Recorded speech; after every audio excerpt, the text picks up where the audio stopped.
ہمارے چینل پر آپ سب کو خوش آمدید۔ اگر آپ نے ابھی تک ہمارے چینل کو سبسکرائب نہیں کیا تو جلدی سے کر لیجئے اور بیل آئکن بٹن کو بھی پریس کر دیجئے تاکہ ہماری تمام نئی آنے والی ویڈیوز کو آپ ٹائملی دیکھ لیں۔ میری شادی انجان گھرانے میں ہوئی تھی، جس کو میں تو کیا میرے گھر والے بھی نہیں جانتے تھے، اور رشتہ میرے والد کے کسی جاننے والے کے توسط سے آیا تھا۔ پر تب ضروری چھان بین کرنے کے بعد میرے والدین نے میری شادی کر دی۔ یوں تو مجھے اپنے سسرال میں کوئی مسئلہ نہیں تھا، میں بہت خوش تھی۔ گھر میں شوہر اور سسر کے علاوہ کوئی بھی نہیں تھا، مگر پھر چند دن گزرنے کے بعد مجھے اس گھر میں انجانا سا احساس ہونے لگا۔ خاص کر اپنے شوہر کی ایک حرکت بہت چونکانے والی لگی تھی، اور مجھے احساس ہونے لگا کہ کچھ گڑبڑ ہے، کیونکہ میرا شوہر بہت عجیب حرکت کرتا تھا۔ وہ ایک مخصوص وقت میں میرے پاس آتا تھا، اور اس وقت اس کے ہاتھ میں کوئی چیز دبی ہوئی ہوتی تھی، جسے وہ کمرے میں آتے ہی پہلے اپنے منہ میں رکھ لیتا تھا، اور وہ 1 گھنٹہ میرے پاس گزار کر پھر باہر چلا جاتا تھا، اور جب دوبارہ واپس آتے تو وہ چیز غائب ہوتی تھی۔ میں یہ دیکھ کر بہت چونکی تھی کہ آخر وہ کیا چیز تھی، اور کیوں میرے شوہر میرے پاس آنے سے پہلے وہ چیز اپنے منہ میں رکھتے تھے۔ مجھے اس کی یہ عادت بری طرح کھٹکنے لگی تھی۔ مجھے لگتا تھا کہ کہیں نہ کہیں کچھ نہ کچھ تو گڑبڑ ہے۔ ویسے تو میرا شوہر بہت اچھا تھا، میرا بہت خیال رکھتا تھا، میں بہت خوش رہ رہی تھی، مگر جب میں نے یہ حرکت دیکھی تھی اور اس بارے میں بات کرنے کی کوشش کرتی تھی تو میرا شوہر عجیب سرد مزاج ہو جاتا تھا۔ تو ان کے غصے سے ہونے پر میں دبک جاتی تھی، اور پھر اپنے شوہر سے اس بارے میں بات کرنا چھوڑ دی تھی کہ کہیں میرا شوہر غصے میں کچھ غلط نہ کر بیٹھے۔ ویسے بھی اپنے شوہر کی اس حرکت سے میں بہت ڈری رہنے لگی تھی کہ کہیں ایسا تو نہیں کہ میری ساری خوشیاں عارضی ثابت ہوں، اور جو میں اپنے شوہر اور سسر کو اچھا سمجھ رہی تھی حقیقت وہ ہو ہی نہ، کیونکہ میں ان کو ابھی تک صحیح سے جان بھی نہیں پائی تھی۔ ایسے میں میرا گھبرانا بنتا تھا۔ اس پر میرے شوہر کی یہ عجیب عادت میری پریشانی میں اضافہ کر رہی تھی۔ میرے سسر کی حرکتیں بھی بہت عجیب تھیں۔ میں نے ہمیشہ اپنے سسر کو گمسم سا دیکھا تھا۔ وہ میرے کسی معاملے میں دخل اندازی نہیں کرتے تھے، مگر وہ میرے ساتھ زیادہ بات بھی نہیں کرتے تھے، اور زیادہ تر اپنے کمرے میں ہی بند رہتے تھے۔ پھر میں نے ایک اور بات محسوس کی جس نے مجھے مزید شک اور تجسس میں مبتلا کر دیا تھا۔ وہ یہ کہ جب کبھی میں گھر میں کسی کام میں مصروف ہوتی تھی تو میرے سسر میرے شوہر کو اپنے پاس بلا لیتے تھے، اور اس کو نہ جانے کیا کہتے تھے، کیونکہ جب بھی میں ان کے پاس جاتی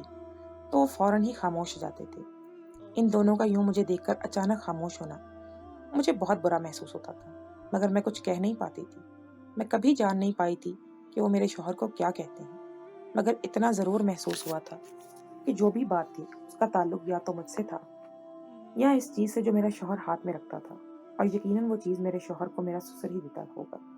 مجھے اب بہت بے چینی اور گھبراہٹ ہونے لگتی تھی۔ شروع میں تو میں نے اپنے شوہر کی اس حرکت کو نظر انداز کرنا چاہا، کیونکہ ان کے اس کام سے مجھے کوئی نقصان نہیں پہنچ رہا تھا، نہ ہی میری عزت میں کوئی کمی آ رہی تھی، اور نہ ہی میری خوشیوں یا سکون میں کوئی خلل پڑ رہا تھا۔ مگر پھر گزرتے وقت کے ساتھ مجھے اس بات سے بہت الجھن ہونے لگی تھی کہ میرے شوہر ایسا کیوں کرتے ہیں، اور آخر وہ کیا چیز تھی۔ کیا میں نے کئی بار اپنے شوہر سے پوچھا تو وہ بالکل خاموشی اختیار کیے ہوتے تھے۔ عورت تو باہر انہوں نے مجھے جھڑک دیا تھا، اس وجہ سے بھی دوبارہ میں ان سے پوچھ نہیں سکی تھی، اور میں اس راز تک پہنچنا چاہتی تھی، مگر مجھے ناکامی ہو رہی تھی، اور اب تو مجھے گھبراہٹ بھی ہونے لگی تھی۔ کہیں ایسا نہ ہو کہ کبھی مجھ سے بہت بڑا نقصان اٹھانا پڑے مجھے، اور ایسی حقیقت پتہ چلے کہ میں منہ کے بل زمین پر جا لگی۔ اب تو میں ہواؤں میں اڑ رہی تھی کہ مجھے اتنا چاہنے والا شوہر ملا ہے، اور اتنا مختصر سسرال کہ نہ ساس کی پریشانی نہ نندوں کا رولا، مگر اب اپنے شوہر کی اس مشکوک حرکت اور اپنے سسر کی پراسراریت سے مجھے وحشت ہونے لگی تھی، اور ایسا کوئی بندہ بھی نہیں تھا کہ جس سے میں اس بات کا ذکر کرتی یا ان سب کے بارے میں جان پاتی کہ آخر ان دونوں کے درمیان چل کیا رہا تھا، اور یہ بات جان پاتی کہ وہ کیا چیز ہے، اور پھر وقت بھی ایک مخصوص اور پورا 1 گھنٹہ میرے پاس گزارنا۔ مجھے اس سب کی سمجھ نہیں آتی تھی۔ اب میرا اس گھر سے دل اچاٹ ہوتا جا رہا تھا، اور میں بیزار ہوتی جا رہی تھی۔ اب مجھے اپنے شوہر کی عزت اور محبت بھی اچھی نہیں لگتی تھی، بلکہ یوں لگتا تھا کہ یہ سب ایک دکھاوا ہے، اور ایک دن یہ سب ختم ہو جائے گا، جس سے میرا گھر ٹوٹ جائے گا، کیونکہ یہ کوئی معمولی بات نہیں تھی جو وہ کر رہے تھے۔ اگر 1-2 دن ایسا کچھ ہوتا تو مسئلہ نہیں تھا، مگر یہ تو روز کا معمول تھا، اور روز ایک حرکت کو برداشت کرنا میرے لیے بہت زیادہ پریشانی کا باعث ہو رہا تھا۔ اور مصیبت یہ تھی کہ میں اس بارے میں ان لوگوں سے کچھ پوچھ بھی نہیں سکتی تھی۔ پھر ایک روز بہانے سے میں نے اپنے سسر سے اپنے شوہر کی اس حرکت کا ذکر کیا کہ کس طرح وہ ایک مخصوص وقت میں میرے پاس آ کر پورا 1 گھنٹہ گزارتے ہیں اور اس دوران منہ میں کوئی چیز دبائے رکھتے ہیں۔ میں جان بوجھ کر باتوں کے دوران یہ بات کہہ رہی تھی کیونکہ مجھے لگا تھا کہ میرے سسر چونک جائیں گے اور پھر مجھے یہ بات بتا دیں گے، مگر میری حیرت کی انتہا نہ رہی جب میرے شفیق سسر کے مسکراتے چہرے پر شفقت اور نرمی کی بجائے غصے نے ڈیرے جما لیے تھے، اور انہوں نے مجھے نہایت سختی سے کہا تھا کہ تمہیں اپنے شوہر کی کسی بات کو اچھالنے کی ضرورت نہیں ہے، اگر وہ تمہیں نہیں بتا رہا تو کوئی وجہ ضرور ہوگی، تمہیں چاہیے کہ فرما بردار بیوی کی طرح اس کو سمجھو، نہ کہ اس کی ٹو میں پڑو۔ ہاں، اگر تمہیں اپنے شوہر سے اور کوئی مسئلہ ہے، اگر وہ تمہاری عزت نہیں کرتا یا تمہاری ضروریات کا خیال نہیں رکھ رہا تو تم ضرور مجھے بتانا، میں اس کی خوب خبر لوں گا، مگر یہ بات دوبارہ میرے سامنے نہ کرنا، اور کوشش کرنا کہ کوئی اور بھی کسی کے آگے یہ ذکر مت کرنا، ورنہ اپنے لیے مسائل پیدا کرو گی۔ اپنے سسر کی بات سن کر میں بری طرح ٹھٹک گئی تھی، اور اس لمحے مجھے یقین ہو گیا کہ یقیناً کوئی نہ کوئی گڑبڑ ہے جو میرا سسر اور میرے شوہر مجھ سے چھپا رہے تھے اور چاہتے تھے کہ وہ بات کبھی نہ کھلے۔ مجھے احساس ہوا تھا کہ وہ بظاہر جو دکھتے ہیں اصل میں ویسے نہیں ہیں، اور یقیناً ان کے اندر کوئی کھچڑی پک رہی تھی، تبھی انہوں نے مجھے اتنی سرد مہری سے ٹوکا تھا۔ سسر کے ڈانٹنے پر میں خاموش ہو کے رہ گئی تھی۔ اس وقت تو میں شدید شرمندگی اور دکھی ہوئی اپنے فوراً کمرے میں چلی گئی،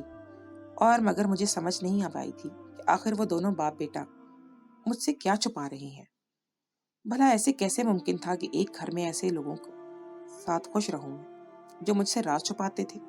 اور میں اب اسی گھر کا حصہ تو تھی، تو اسی لحاظ سے میرا حق بنتا تھا کہ میں اس گھر کے اور ان لوگوں کے بارے میں سب کچھ جان سکوں۔ اور اب تو مجھے پورا یقین ہو گیا تھا کہ وہ باپ بیٹا کوئی ایسا کام کر رہے تھے جو ٹھیک نہیں تھا، اور اس کام کو چھپانے کے لیے وہ مجھ سے سختی سے پیش آتے تھے تاکہ میں ان کے راز تک نہ پہنچوں۔ پھر میں نے فیصلہ کر لیا کہ میں اپنے شوہر سے 2 ٹوک بات کروں گی اور یہ راز جان کر ہی رہوں گی، مگر اس کی نوبت ہی نہیں آئی، اور شام کو میرے شوہر کمرے میں آئے تو شدید غصے میں تھے۔ انہوں نے مجھ سے بہت غصے سے کہا کہ آج کے بعد میں ان کے والد سے کوئی ایسی فضول بات نہ کروں، ورنہ میرے لیے اچھا نہیں ہوگا۔ اپنے شوہر کو اس قدر غصے میں دیکھ کر میں ڈر گئی، اور میں نے بہتر جانا کہ ان کے ساتھ اس بارے میں بات نہ کروں، کیونکہ میں اتنا سمجھ گئی تھی کہ اگر مزید اس بارے میں کوئی بحث کی یا کچھ کیا تو میری شادی شدہ زندگی کو بھی نقصان پہنچ سکتا تھا۔ لہٰذا بہتر یہی تھا کہ میں خاموش رہوں اور ان باپ بیٹے کے ساتھ دوبارہ اس بارے میں کوئی بحث کر کے اپنے لیے مشکلات پیدا نہ کروں، مگر اس بات کو چھوڑ دینا بھی میرے لیے آسان نہیں تھا۔ تبھی میں نے ارادہ کر لیا کہ خود ہی کسی طرح اس راز تک پہنچنا ہے، اور اس وقت اپنے شوہر کو ٹھنڈا کرنے کے لیے میں نے ان سے معافی مانگ لی اور کہہ دیا کہ آج کے بعد میں اس بارے میں کوئی بات نہیں کروں گی، اور جیسے وہ چاہتے ہیں